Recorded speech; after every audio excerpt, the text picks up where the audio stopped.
Shift tuikong in tu si na thumve ana to a hung so chad nu miwang papen nu khat veza ni sasu thumve zen kimu namun mihim ta sa khat in agel mini in he the twin steni ucha chule hicha mi pa hi koiham hitabang ho hi hin sei ki diu hin lungsi na nei te in subscribe bolo lai hon ana bol che uhite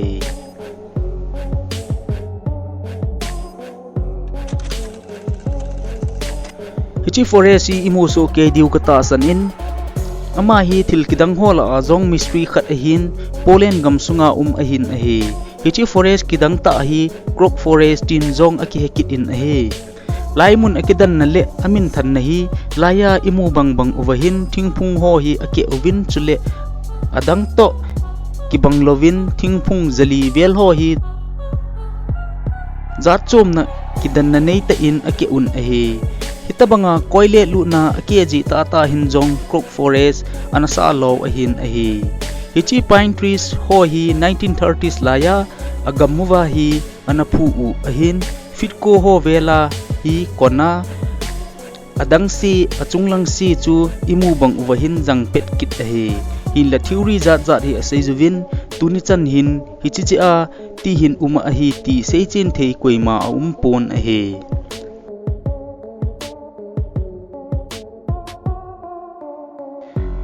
laya thildo hi imuso ke diu ahin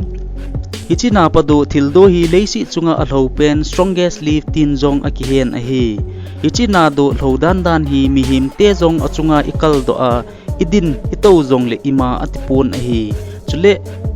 Victoria water lily tin anasaun ahi ama hi Guyana gamsunga ahin United Kingdom a Queen Victoria aleng no min a kona anala ta uwa anasa u ahin chule Guyana gamte national flower zong ahin ahi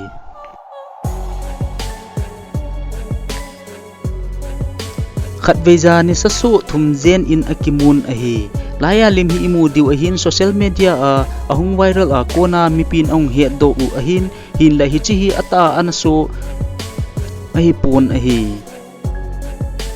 China gamsunga mohe taung kiti namuna kidang ta thilso khat ahin ahi hichi hi optical illusion khat ahi in sandok tin zong akihen ahi chule hichi thilso hi pungka thumlang anai in tin an season ahi hin la hichi thilso chungchang hin national phenomenon hi ipi in aso saham itile nasa ho dungjuin hexagonal ice crystal ho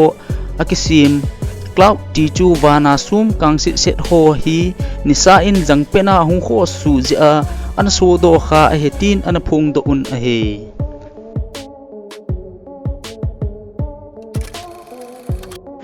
laya imu te niu hi her kha uzong hi mai the ahin amani hi Canada gamsunga umhlon ahin Tatania le Krishna Hogan ahi hlon in ahi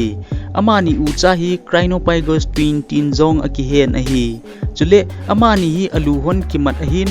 Colombia gamsunga anaping hlonna ahin hin latun Canada gamsunga a umhlon tan ahi hin latuni chan hin amani banga alu kimat na pieng hi adang Canada gamsunga hin a umpon ahi hiti tabang a alu kimat na surgery ho bola hen theilowa pieng hi amasa pen ahi hlon in ahi chule 2.5 million naw pieng hola ahin mi khat ho chunga hin hiti tabang ho hi an hinom ji in ahi ga he theiding in mihim te hi anisi in naw sen aping jing in hiti tabanga Crinopygus twin ho hi hinla ana sucha ana hingdo aji po vetin expert hon ana season ahi amani zong hi su kending ana tivin x-ray ho ana lavin bol theichan ana bol govin hinla doctor hon kisu khen theipon te amani hi isu kending ahi le thilhon ding ahi tin ana season ahi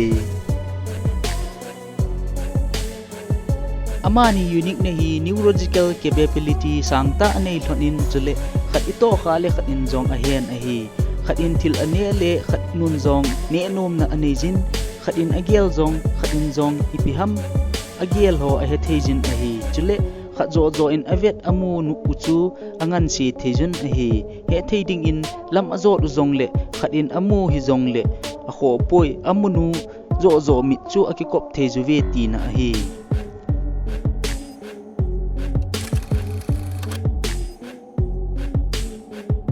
laya imu uhi cotton ihi sa mai the ju ahin in la japan gama wacha za khat ahin ahi shima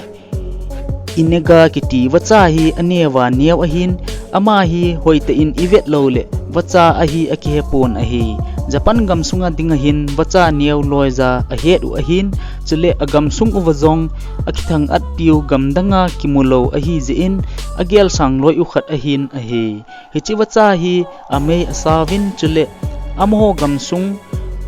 Hokkaido Japan na bohi akimun ahi chule amho hi ahing sao povin kumni kum thungbel ho bo ahing zo uvin ahi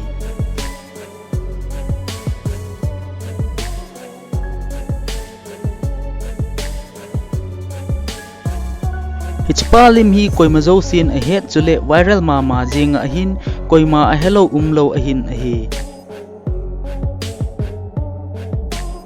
ama hi chaina gamsunga uma ahin chule sport langa zong mimin thang ta khat zong ahi I ati le ama hi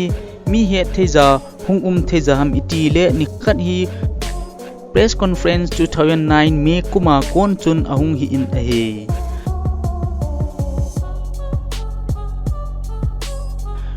Zhao Min hi Shanghai City China a kon ahin basketball player min thang ta zong ahi Itichun press conference anei now interview khona kona hichi means hi hung viral do ahin ahi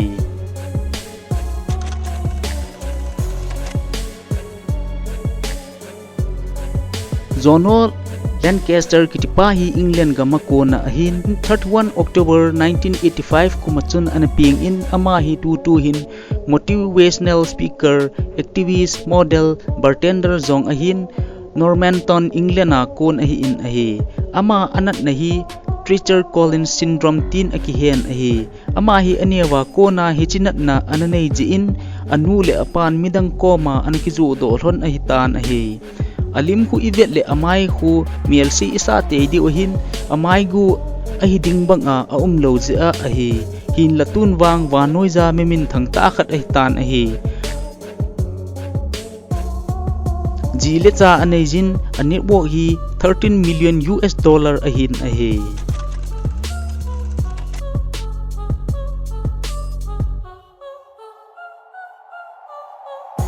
Hichinu hi leisi na miwang pa pen adaw hat pen tin zong akihen ahi Hichinu hi leisi na mihim ten asim jahas sif tui kong lin ta ho thum jen analup na a anazaw su ke za ahin hinla anasu cha jing in ahi ama hi Violet Jessop ahin 2nd October 1887 komin anaping in Queen of Sinking Sea Miss Unsinkable tin zong akihen ama hi Argentina gama ko na ahin ahi to sit anato na ho hi leisi na mihimten asim usif linta thum RMS kiti Titanic 1912 HSS kiti Britannic 1916 Chuzovin RMS Olympic 1911 kumchun C4 athum uwa hi tuisu ge na to sit anato nangen ahin ahi C4 ahin maritime stewardess nurse na anato ahin 5 May 1971 kum somgile thum ahi in England khopi in anathitan ahi hichitabang leisi na anasu ho hi hen ata asu mystery ho izajing thine divin lungsit and subscribe anabol uhitin support boljing uhite akipa e